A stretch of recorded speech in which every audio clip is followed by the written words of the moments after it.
이스라엘의 12사사 중에서 삼손은 가장 유명하고도 한편으로는 마음이 아픈 이야기 주제이기도 합니다. 삼손은 하나님께서 나실인으로 선택을 했습니다. 그래서 그는 하나님 뜻대로 나실인 규례를 지켜야 했습니다. 독주를 마시지 말고 머리에 삭도를 대지 말고 시체를 만지지 말아야 했습니다. 자, 그런데 삼손은 그만 이방 블레셋 여인을 아내로 맞는 잘못을 저지릅니다. 하나님은 이스라엘 백성들로 하여금 이방 여인과 결혼하는 것을 기뻐하지 않으셨습니다.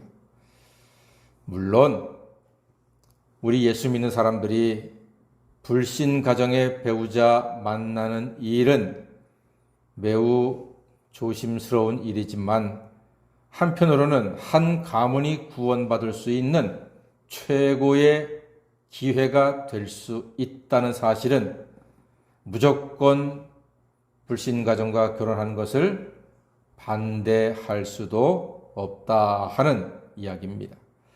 자, 그래서 우리는 기도해야 합니다. 우리 자녀가 크리스찬 배우자 만나기를 기도하셔야 하고요.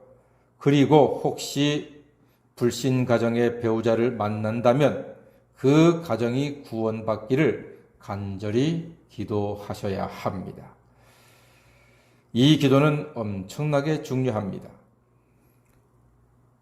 우리의 자녀를 통해서 또 다른 가문이 구원의 길에 인도함 받는 전도자의 사명 혹은 선교사의 사명을 감당하게 되는 놀라운 일이 될 수 있습니다.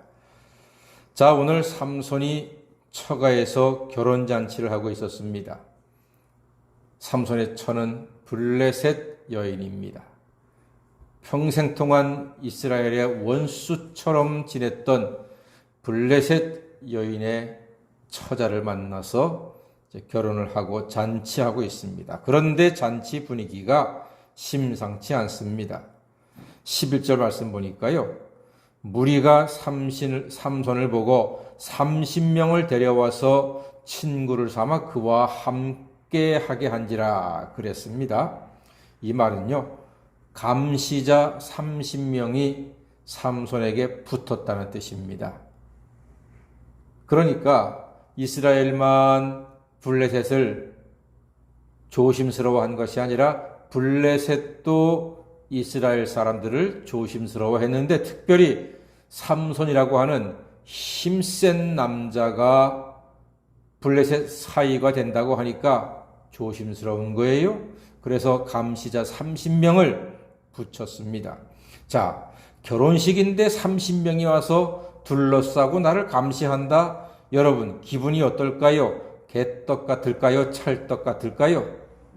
예, 당연히 개떡 같겠죠.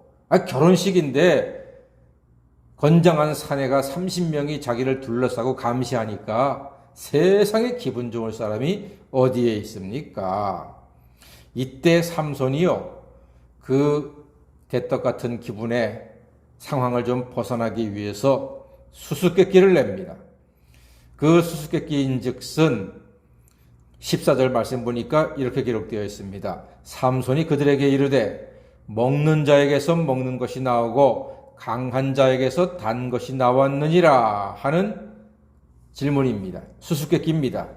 그런데 이 수수께끼를 그들이 사흘이 되도록 풀지 못했다고 했습니다.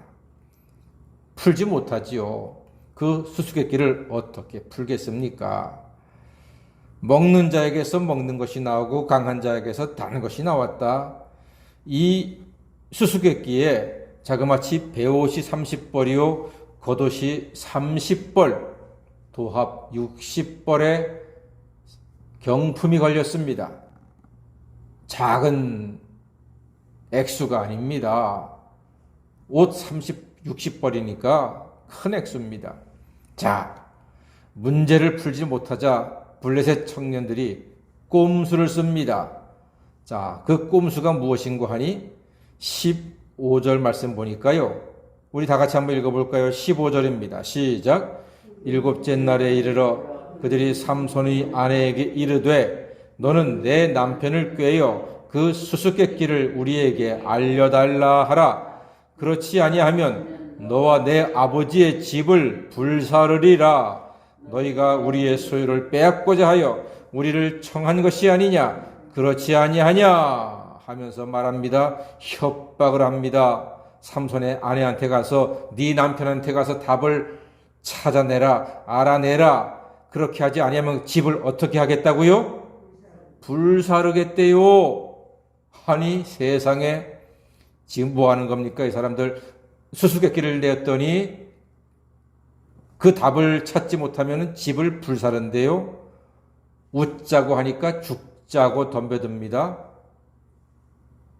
그런데 결국은 삼손이 그 아내한테 답을 이야기합니다. 아내가 어떻게 했기 때문에? 16절 말씀 보니까요. 삼손의 아내가 그의 앞에서 울면서 말합니다. 울면서. 어떻게 나한테 말을 안 할 수가 있느냐. 7일 동안 무려 1회 동안 울면서 삼손에게 답을 알려달라고 이야기합니다.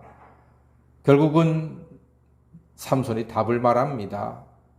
여러분, 여자가 7일 동안 울면서 보채는데 이길 남자가 있습니까? 못 이기지요. 못 이기지요. 여자들의 눈물에는 신비한 힘이 있습니다. 안 되는 것도 되게 합니다. 웬만하면 우세요. 울면 남자가 들어줍니다. 며칠 동안 울면 확실하게 들어줍니까? 7일 동안 울니까요. 삼손이 말해버립니다. 말을 안 할 수가 없지요. 천하의 삼손도 아내가 7일 동안 울어 제끼는데 당해낼 재간이 없습니다. 말해줍니다. 그러나 삼손은 이미 다 알고 있었습니다. 블레셋 청년들이 자기 아내를 협박해서 답을 알아냈다고 하는 사실을 이미 알고 있었습니다. 그래서 삼손의 속은 뒤집혔을 것입니다. 그 순간 삼손에게 놀라운 일이 일어납니다. 19절 말씀 보니까요. 여호와의 영이 삼손에게 갑자기 임하심에 삼손이 아스글론에 내려가서 그곳 사람 30명을 쳐 죽이고 노략하여 수수께끼 푼 자들에게 옷을 주고 심히 노하여 그의 아버지의 집으로 올라갔다고 했습니다. 예, 삼손은 대적들을 찾아서 여호와 영이 임한 채로 30명을 쳐 죽이고 옷을 주고 아버지 집으로 갔습니다. 이후로 결혼은 깨지고 갈라서게 되었습니다. 삼손은 자기 아내였던 블레셋 여인과 결별합니다.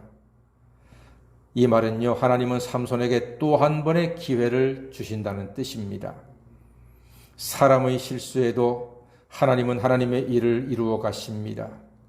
여호와의 영이 임함으로 그가 큰 힘을 얻어 대적을 치고 승리하고 그의 신분은 원래의 신분으로 돌아갔습니다. 하나님이 다시 한번 기회를 주신 것입니다. 이 수수께끼 같은 세상에서 성령의 감동으로 날마다 힘과 지혜를 얻어 승리하시는 하나님의 자녀가 되시기를 주님의 이름으로 간절히 축원합니다. 아멘. 기도하겠습니다.